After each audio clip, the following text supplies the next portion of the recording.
All right, let's talk a little bit about the gravel bike geometry. So there's a bunch of different choices you can make. Typically you want a gravel bike to be stable. Going downhill on gravel fast is sketchy. It can feel very out of control, and you really, really want stability, but you also don't want a bike that feels dead. And there's a couple of approaches that companies take. I've seen some that have a slacker head tube angle, and that's really kind of the only adjustment they're making for the surface.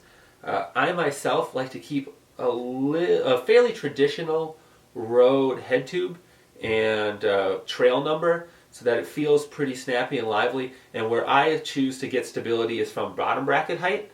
I use a little bit lower bottom bracket. This really, really helps the bike feel planted when going downhill, which I like. I don't actually find it to be a nuisance off-road.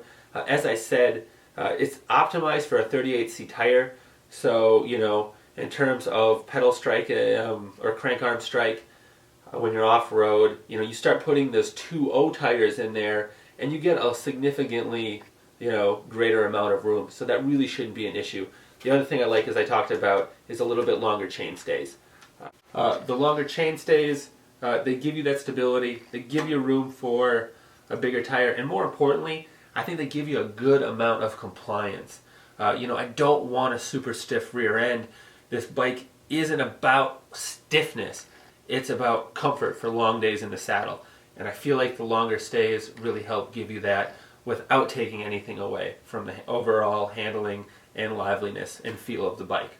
So those are my takes on gravel geometry. There are a lot of different opinions out there. Right now I see a lot of really, really slack head tube angles on bikes. On gravel bikes. Personally, I think they look kind of goofy. It's not something I'm into. Like the whole mountain bike influence on it, I'm a little more coming from, I come from a riding track bikes and road bikes kind of background, so I like things a little more traditional, currently anyway. We'll see where the future takes me.